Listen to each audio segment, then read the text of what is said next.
छोटू राम, चौधरी चरण सिंह, चौधरी देवीलाल। आज के इस कार्यक्रम में उपस्थित मुख्य अतिथि के रूप में हमेशा किसानों की बात करने वाले, जब हम संसद में साथ थे, भगवंत मान जी का कोई भी ऐसा भाषण नहीं है जो किसान से शुरू होकर और किसान पे खत्म ना होता हो। ऐसे नेता हमारे बीच में हैं, ऐसा मेरा भाई आज। और एक बात और है, बहुत से लोगों को नहीं पता कि हमारे समाज के एकमात्र मुख्यमंत्री हैं हिंदुस्तान में भगवंत मान जी। इनके हाथों आज महाराजा सूरजमल की प्रतिमा का अनावरण है। इससे खुशी की बात कोई नहीं हो सकती। हरियाणा से आए हमारे छोटे भाई दिग्विजय चौटाला जी, और भाई हनुमान बेनीवाल थोड़ा लेट है, जाम में फंस रहा, उसकी आदत भी है वीआईपी बनने की, आ जाएगा थोड़ी देर में।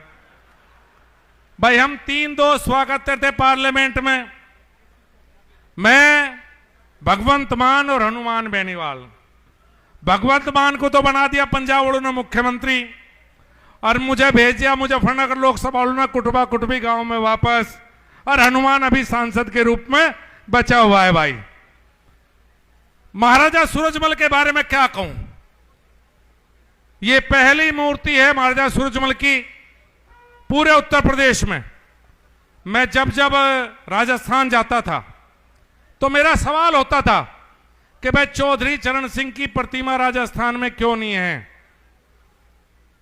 फिर जवाब आता था कि भाई महाराजा सूरजमल की प्रतिमा उत्तर प्रदेश में क्यों नहीं है।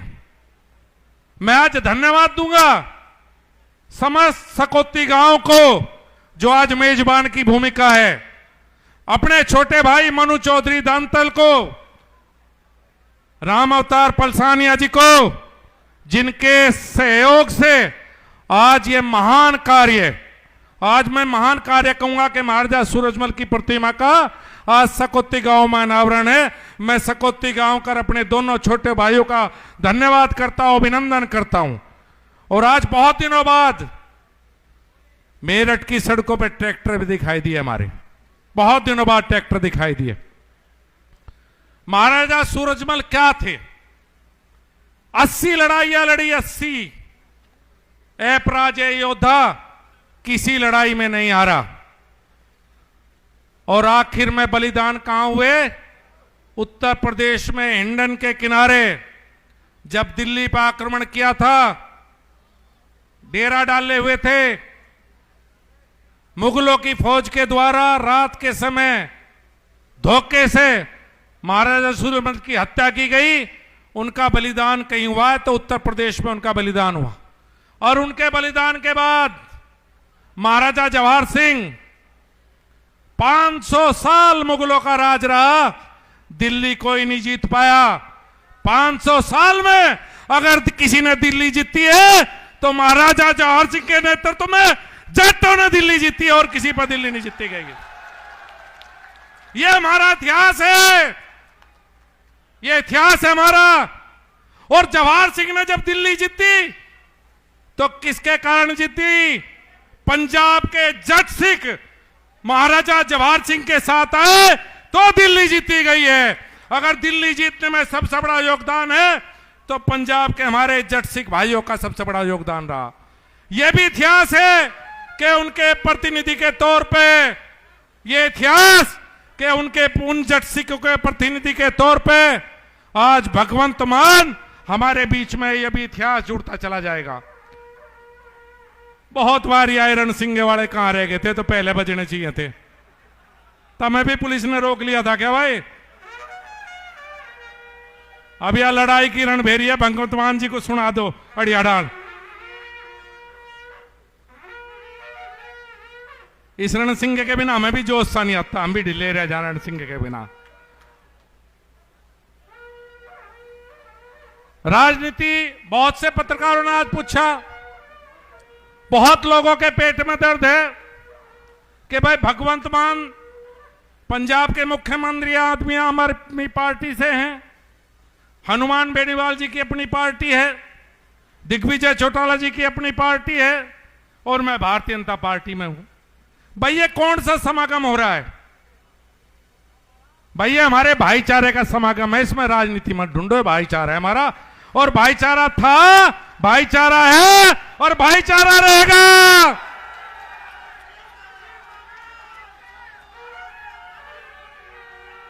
हरपाल पवार जी ने एक बात कही, इस पंचायत को नाकामयाब करने की जो साजिशें चल रही थी, मैं आज तक इसलिए चुप था कि मुख्यमंत्री जैसे पद पे बैठा हुआ हमारा भाई, जिसको नहीं चाहते थे बहुत से लोग कि वो उत्तर प्रदेश में आए, मैं पूरी रात अपमान सहा है, पूरी रात बदतमीजियां देखी हैं, प्रशासन के फोन पर सुनी है।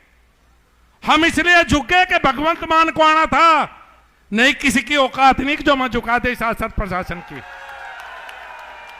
हम तो इसलिए झुके कि हमारे भाई का हेलीकॉप्टर नहीं उतरने दे भाई, हम तो कार में आ जाएंगे, और अगर भगवंत मान कार में आ रहे होते तो रात को भी ना झुकते बिल्कुल भी, इसलिए झुके। नहीं तो जाट शब्द किसी की मां ने दूध नहीं पिया जो यहां से हटा दे वो नहीं हट सकता।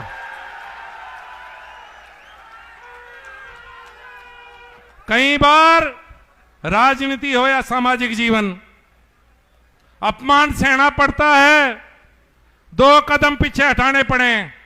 ऐसा अपमान हमने चुनाव में भी सहा था। चुनाव हार जीतने का दुख नहीं होता, लेकिन जिस तरह से अपमानित किया गया था उसका दुख होता है। और अपमान रात बड़ा भी डबल अपमान हो लिए। और भाई सूद से ही चुकाओगे, चुकाओगे ही नहीं चुकाओगे। अगर किसी ने अपमानित किया है तो सूद ब्याज सहित वापस पूछा के जाएंगे। मैं भूल जाऊं तो तुम ना भूलन दियो, और तुम भूलोगे तो मैं नहीं भूलन दूंगा बिल्कुल भी, किसी कीमत पे भी। यो लिखा जाएगा, चिंता ना करे चाचा, किसी की नहीं। यो तो पता है ना, भाई के डर से चुप था, और कोई कारण नहीं है चुप होने का बिल्कुल भी नहीं। क्यों जागी? हमें ही देख के प्रशासन को याद आवे, और किसी को देख के याद नहीं आता। कैसी कैसी पंचायतें हों, हमारी पंचायत से ही दिक्कत है। और भाई दिक्कत है तो राखियो, हमारा तो काम और दिक्कत पैदा करेंगे। भी तो शुरुआत करी दिक्कत पैदा करने की, क्या बात है इसमें। तो हनुमान बेनीवाल की बहुत देर प्रतीक्षा होगी। मेरा भाई जाम में फंस रहा है, लेकिन राजस्थान का शेर है। एक बुलावे पे हनुमान बेनीवाल और भगवंत मान दिग्विजय चौटाला हमारे बीच में पहुंचे हैं। मैं यहां अपने क्षेत्र में उनका स्वागत करता हूं, बहुत बहुत अभिनंदन करता हूं, और ये उम्मीद करता हूं कि जो शुरुआत आज मेरठ से सकौती गांव से हुई थी, भाई सकौती गांव वालों का विशेष धन्यवाद है। आपने भाईचारे की मिसाल पेश की है, पूरे सकौती गांव ने। पूरा समाज ऋणी रहेगा आपका, जो ये कार्यक्रम आपके द्वारा आयोजित किया है। और एक बात और बताऊं, राजस्थान, पंजाब, हरियाणा, दिल्ली और उत्तर प्रदेश में आज सब सकौती टांडा का गांव नाम जानेंगे। जो नहीं जानते थे वे भी जानेंगे। या शुरुआत सकौती टांडा से हुई है, और ये कारवा बढ़ता जाना चाहिए। ये पंजाब में भी जाना चाहिए, कारवा राजस्थान में भी, ये दिल्ली में भी, और उत्तर प्रदेश से तो शुरुआत हुई है। मैं आप सबका, सभी मेरे किसान भाइयों का, सबके चरणों में प्रणाम करता हूं, जिस बड़ी संख्या में आप यहां पहुंचे हैं। आपने ये इज्जत रख दी आज यहां पहुंच के। बहुत से लोग नहीं चाहते थे आप आवे, लेकिन आज आपने कौम के लिए, समाज के लिए यहाँ के सबका मान सम्मान बढ़ाने का काम किया है। और भाई मान साहब, विशेष धन्यवाद आपका। भगवंत मान जी, मित्रता हमेशा जारी रहेगी। आपने भाई पैसा कर चढ़ा दिया कि जिंदगी में पूरा तो जरूर करूंगा। यह आपका एहसान है कि आप हमारे बीच में आए। आप सबका बहुत बहुत धन्यवाद, बहुत बहुत धन्यवाद।